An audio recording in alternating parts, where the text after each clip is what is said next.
रुका है कहाँ कि मैं था पागल जो उसको बुलाता है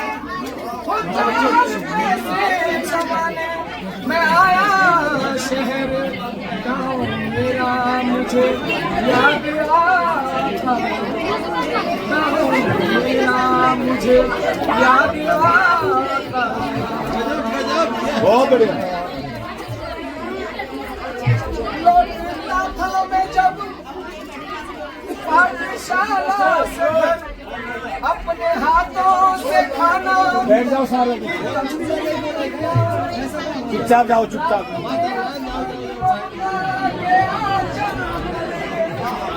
सबकी यादों के मुझको सुनाती थी माँ, सोच कर दिल में एक टीस उठती रही, रात भर दर्द मुझको जगाता रहा मेरा मुझे याद आता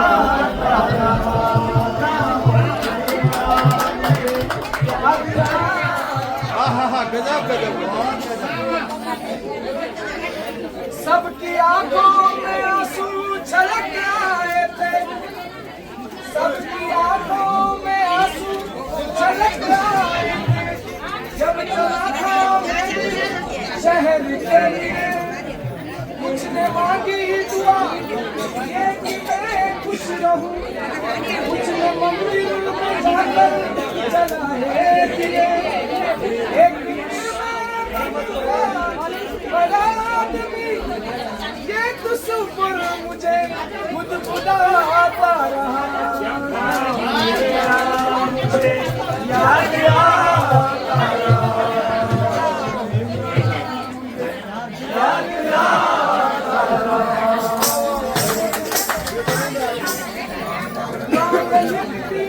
हर बात खबरे मेरे लौट आ मेरे बेटे तुझे है कसम, तू गया जब से परदेस बेचैन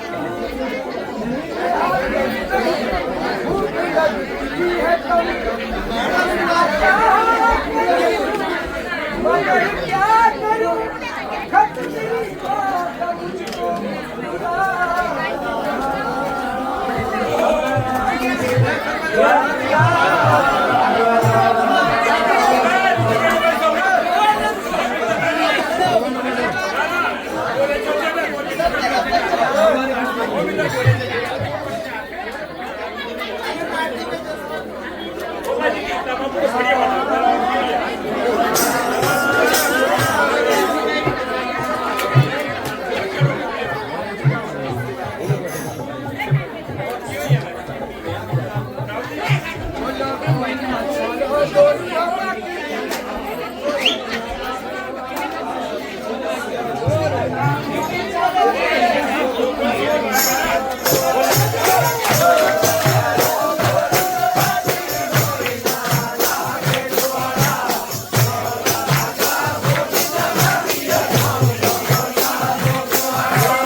धन्यवाद। इस परिवार के लिए बधाई, शादी की बहुत बहुत मुबारकबाद। सर आपका पूरी टीम की ओर से मैं धन्यवाद करता हूँ जो आपने हमें इतने छोटे से कलाकारों को मौका दिया, अपने इस बड़े प्रवेश में आने का मौका दिया। एक बार सर के लिए 2000 और श्याम सिंह चौहान जी का बहुत शेयर है इसमें। उन्होंने 3-4 की वहाँ जाना है, वहाँ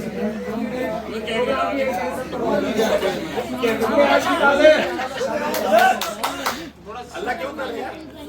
भाई जी अगर तो पसंद नहीं आ रहा तब क्योंकि बता रहा हम कल रात को भी 500 गए थे, दिन में हमने आराम किया, सैया में रुके हुए थे, तो शाम को हम अभी यहाँ पे आए, तो कल भी थके हुए हैं, लेकिन जितना बन पड़ेगा कोशिश करेंगे। आइए आपके जौनसार गाँव की संस्कृति को सुनाते हैं। मैं सबसे पहले जीत सिंह चौहान जी का बहुत बहुत धन्यवाद करता हूँ।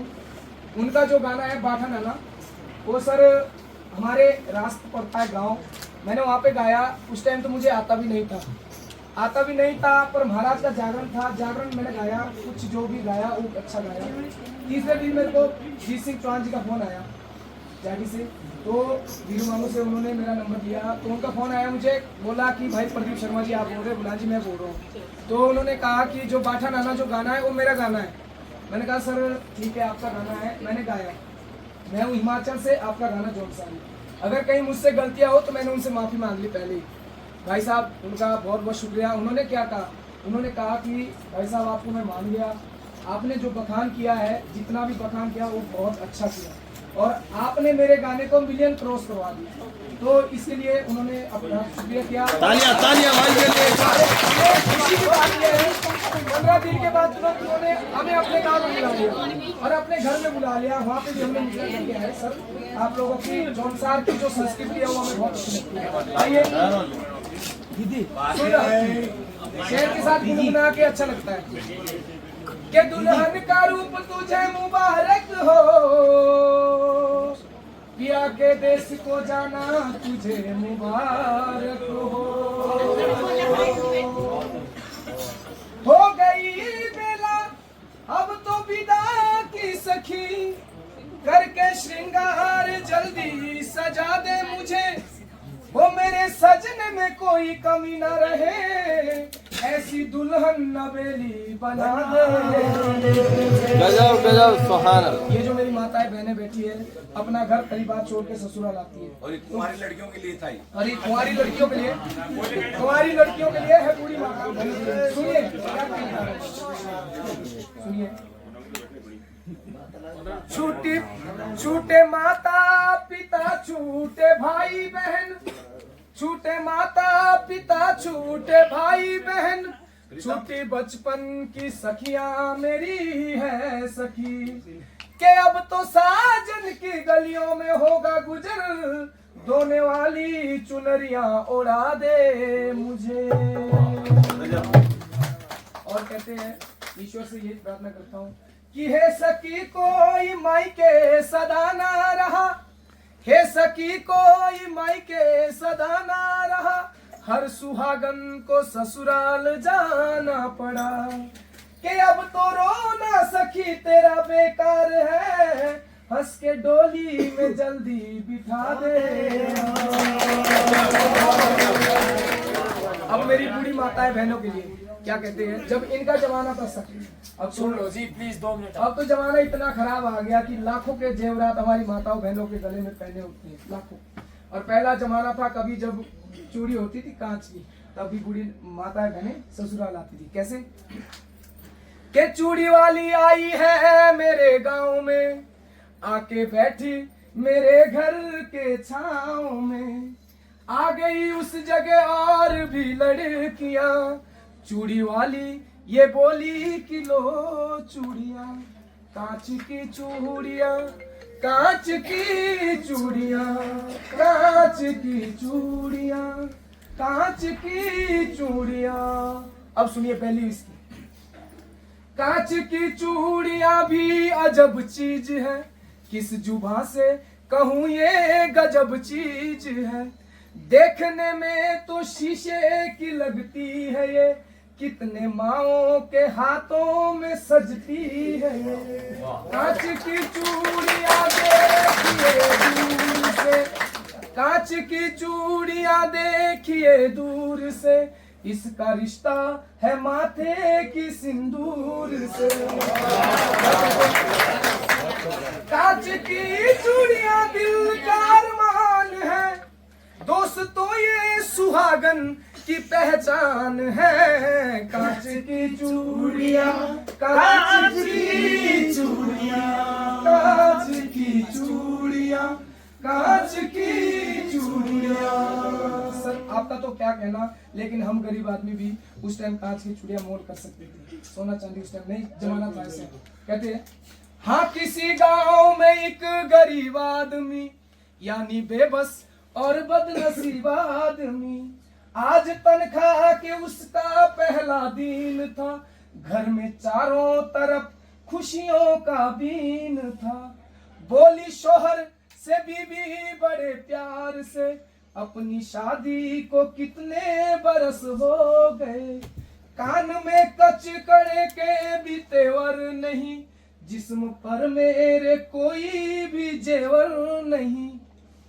और एक दूसरे को देख के कैसे कहती माँ, जैसी पहनी है उषा और नीलू की माँ, ऐसे सोने के कंगन तुला दे मियाँ। कह रही हूँ तुझे मैं कई साल से, हाथ में मेरे जचती नहीं अब है ये कांच की चूड़ियाँ, कांच की चूड़ियाँ, कांच की चूड़ियाँ। अब देखिए गरीब आदमी क्या कहता है कि कैसे लाऊं, घर की स्थिति का पता है सबको। बोला शोहर के सुन मेरी प्यारी लता, अपने घर की तो सब बात तुझको पता, मुझको मिलता है तनख्वाह में बस 250, जिसमें खर्चा भी देखो तो इफरात 9, उसमें घर का किराया भी 30 है, जिसमें बच्चों के स्कूल की फीस है। कैसे बतलाऊं घर की मैं उलझन तुझे, कैसे ला दूं मैं सोने के कंगन तुझे। माँ मेरी सालों से ही बीमार है, बूढ़े बाबा का चलना भी दुश्वार है।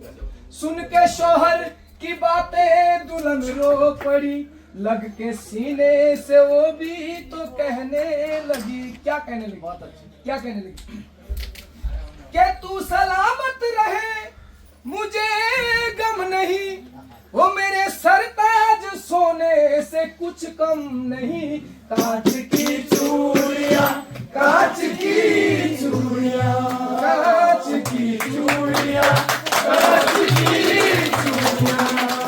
अच्छा लगा तो एक बार तालियां।